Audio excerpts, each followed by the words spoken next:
नमस्ते, नमस्कार, राम राम। एक बार फिर स्वागत है आप सभी का आपके चैनल एग्जाम फ्यूल पे। आज हम आपको पढ़ाने वाले हैं एसिड बेसिस एंड सॉल्ट के बारे में, यानी जनरल साइंस का एक पार्ट जो कि है केमिस्ट्री। तो चलिए रसायन विज्ञान की स्टडी करते हैं और आज पढ़ते हैं अम्ल, भस्म और लवण के बारे में। ये आपकी केमिस्ट्री का, आपके रसायन विज्ञान का सबसे बेस है।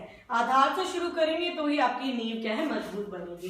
तो चलिए एसिड बेसिस एंड सॉल्ट को हम साइमल्टेनियसली रीड आउट करेंगे ताकि आपको इनके बीच में डिफरेंसेस भी पता चले और बड़े आसानी से आप इसे समझ पाए।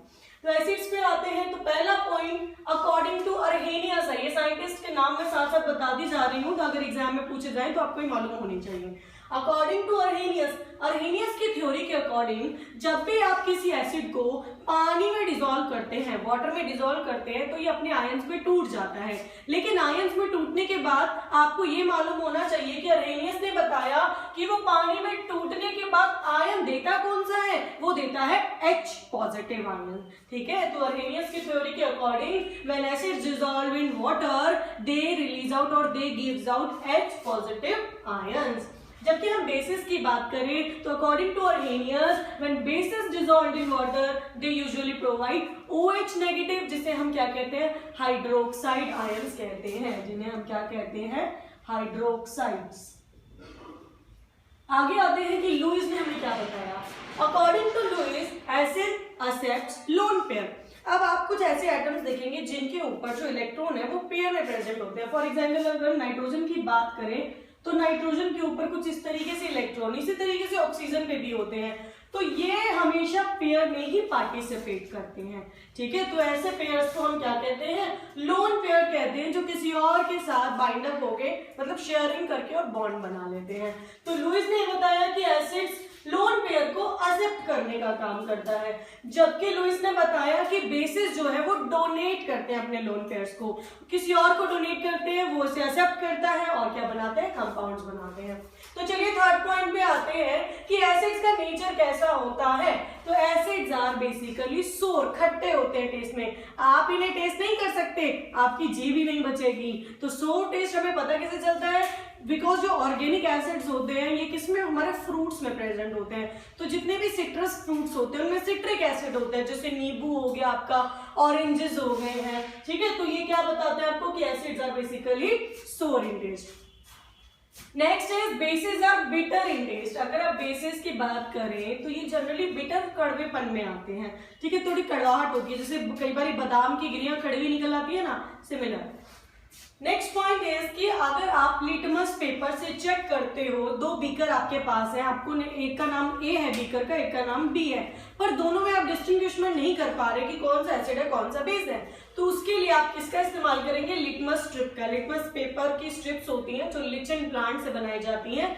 अगर वो ब्लू टू रेड हो जाए इसका मतलब आपका सॉल्यूशन कैसा है, एसिड है। और अगर वो रेड टू ब्लू हो जाए, आप रेड लिटमस पेपर लेते हैं और वो ब्लू में कन्वर्ट हो जाता है, तो वो क्या है, बेस। आपको याद कैसे रखना है, B stands for blue, B stands for basis, मतलब जिसके लास्ट में ब्लू कलर आया वो बेसिस है। फिफ्थ पॉइंट इज इनकी पीएच मान होता है, पीएच वैल्यू होती है कि कितनी हाइड्रोजन आयन की कंसंट्रेशन उसमें प्रेजेंट है। तो क्योंकि हमें मालूम है एसिड्स में H पॉजिटिव आयन होते हैं, तो इनकी पीएच थोड़ा उल्टा चलता है। पीएच स्केल जितना मिनिमम वैल्यू होगा वो उतना एसिडिक इन नेचर होगा। हालांकि मैं पीएच पे एक स्पेशल वीडियो बनाऊंगी अलग से, क्योंकि वो बहुत बढ़िया वास्ट कॉन्सेप्ट है। ठीक है, तो एसिड्स की बात करें तो इनका पीएच वैल्यू लेस देन 7 होता है, 7 से कम होता है, और जितना कम होता चला जाए, जैसे कि हाइड्रोक्लोरिक एसिड का क्या है 0 होता है HCl का, तो वो सबसे ज्यादा क्या है, स्ट्रॉन्ग एसिड्स में काउंट होता है। बेसिस की बात करें तो इनका पीएच वैल्यू मोर देन 7 होता है। कितना होता है, 7 से ज्यादा होता है। 7 से ज्यादा ऑनवर्ड अगर 14 आ गया तो 14 कौन सा है, जो मैक्सिमम नंबर है, यानी कि वो स्ट्रॉन्ग बेस है। आगे बात करते हैं इनका नेचर की, तो they are corrosive in nature. Corrosive मतलब जंग लगना नेचर कह सकते हो, या बिल्कुल पूरी तरीके से सड़ जाना, कि जिसके ऊपर गिरेगा उस चीजों को बिल्कुल तरीके से खत्म कर देगा। तो इट इज कोरोसिव नेचर, इतना कोरोसिव कि अगर आपने स्किन पे डाला तो स्किन आर पार हो जाएगी। बेसिस की बात करें तो दे आर सोपी इन टच। आपके जितने भी साबुन है घर में, शैम्पू है, ये सभी किससे मिलके बने, बेसिस से। तो आप इसको ऐसे सोपी है ना, थोड़ा सा फिसलता है हाथ, तो इनका नेचर कैसा हुआ, सोपी हुआ। तो चलिए आते हैं इनके यूजेस के ऊपर।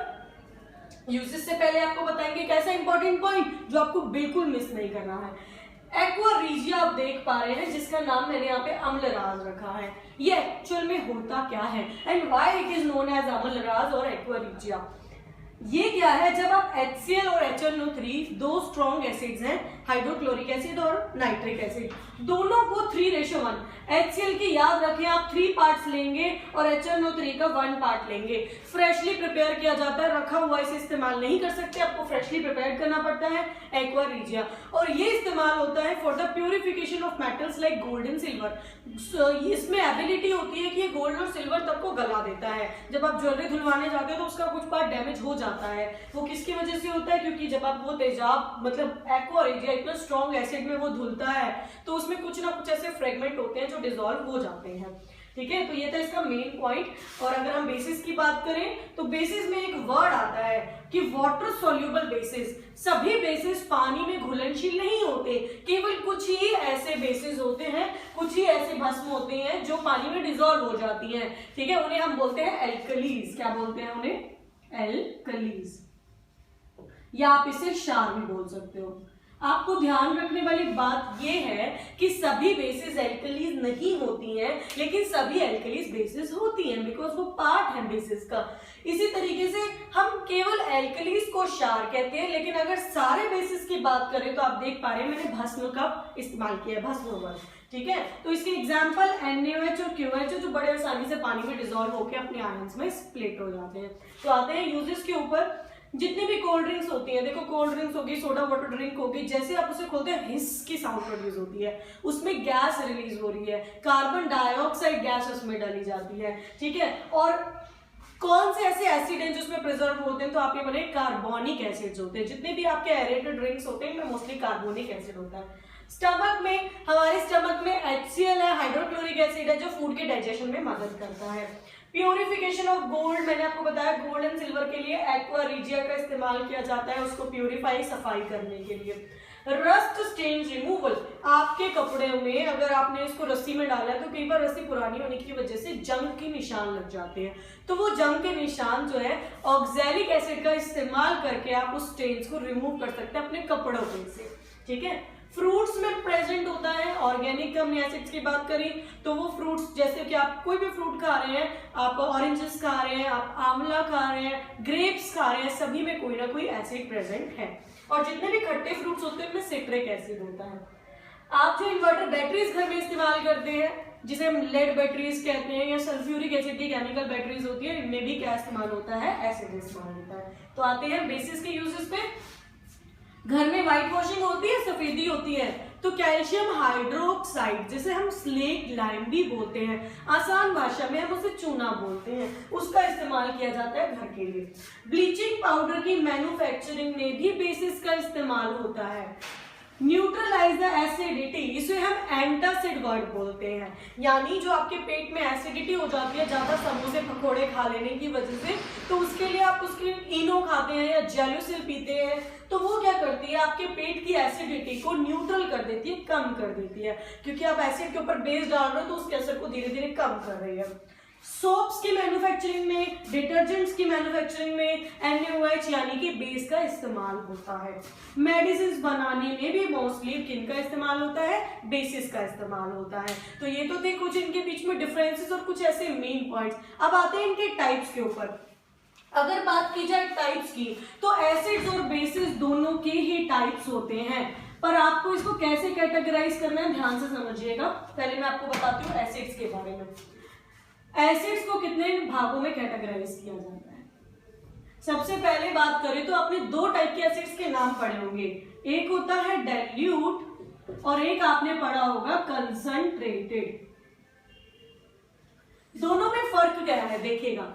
अगर आप एक बॉटल में से, जो मतलब बड़े बड़े फ्लास्क होते हैं, उनमें से थोड़ी सी मात्रा बीकर में 10 ml 5 ml एसिड की निकालते हैं, HCl निकाला, सल्फ्यूरिक एसिड निकाला, सिंपल है, उसमें आप देखो कि फ्यूम्स निकल रही है क्योंकि वो बहुत ज्यादा क्या है, स्ट्रांगली एसिडिक है, उसमें आपने पानी की मात्रा बिल्कुल ऐड नहीं करी है। तो जो प्योर एसिड आप इस्तेमाल कर रहे हो बॉटल से डायरेक्टली निकाल के, वो होता है कंसंट्रेटेड एसिड्स। जबकि बात करें डाइल्यूट की तो आपने उसकी कंसंट्रेशन को, उसकी एसिडिटी को थोड़ा सा कम कर दिया है बाय एडिंग वाटर। आपने उसमें क्या ऐड करा है? पानी ऐड करा है।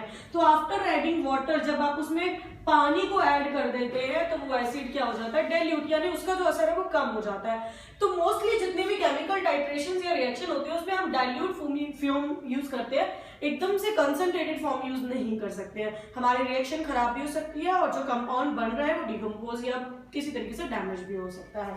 तो ये तो थी एसिड्स की एक टाइप की, कैसे कैटेगराइज किया गया है। इसके अलावा एसिड्स को स्ट्रॉन्ग और वीक एसिड्स में भी कैटेगराइज किया गया है।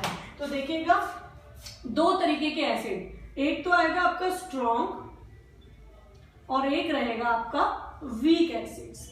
देखना यही सेम एसिड्स में भी रहेगा और यही सेम बेसिस के लिए भी रहेगा कि बेसिस भी दो में कैटेगराइज है, एक स्ट्रॉन्ग बेस और एक वीक बेस। तो हम दोनों को साइमल्टेनियसली लेके चलते हैं।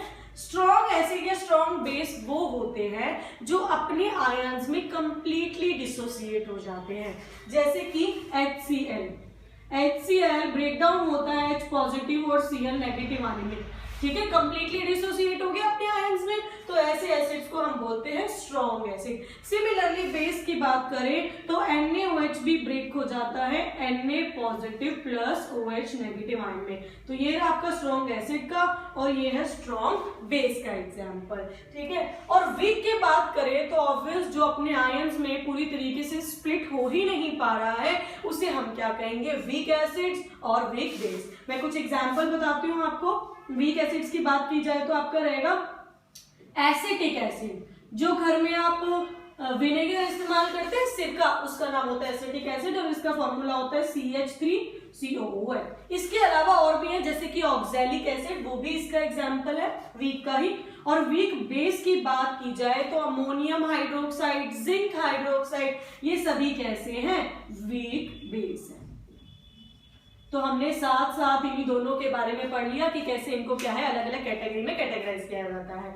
अब जो मेन रहता है पार्ट वो है सॉल्ट्स का, जिन्हें हम लवण या फिर आसान भाषा में नमक भी कहते हैं। तो चलिए अब उसके बारे में पढ़ते हैं। तो आते हैं सॉल्ट्स के ऊपर। सॉल्ट्स की मैन्युफैक्चरिंग, उनकी प्रोडक्शन होती कैसे है?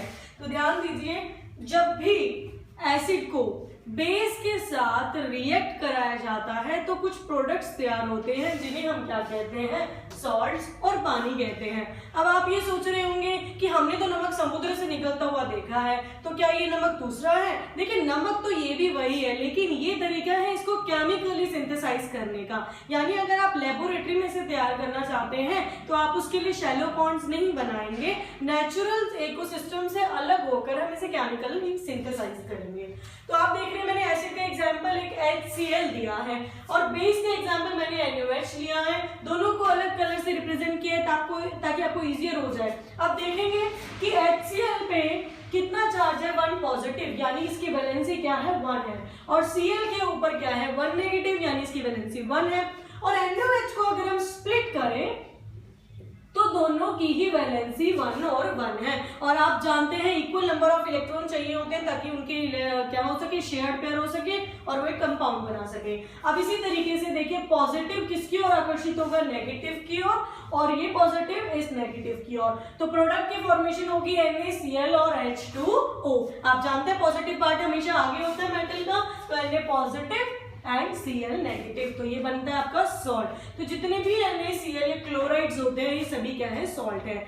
NaCl को हम आसान भाषा में कॉमन सॉल्ट या टेबल सॉल्ट बोलते हैं, जो आप घर में इस्तेमाल करते हैं अपने डाइनिंग टेबल के ऊपर, ठीक है, खाने में इस्तेमाल करते हैं। और साथ में जो प्रोडक्ट निकलता है वो आपका निकलता है वाटर, जिसे हम क्या कहते हैं? पानी कहते हैं। आगे आते हैं इसके कुछ नेचर के ऊपर। जैसे आपने पीएच वैल्यू पढ़ी, पीएच मान पढ़ा एसिड और बेसिस का, इसी तरीके से नमक का जो मान होता है वो ना ही बिलो 7 होता है और ना ही क्या है? आफ्टर 7 होता है। वो कितना होता है? अबव 7 ना होके वो न्यूट्रल है, मतलब एग्जैक्टली इसकी वैल्यू 7 है, ना ज्यादा है ना कम है। और इसी नेचर को हम न्यूट्रल इन नेचर कहते हैं। इसी नेचर की वजह से लिटमस पेपर पे कभी भी कोई चेंज नहीं आता है।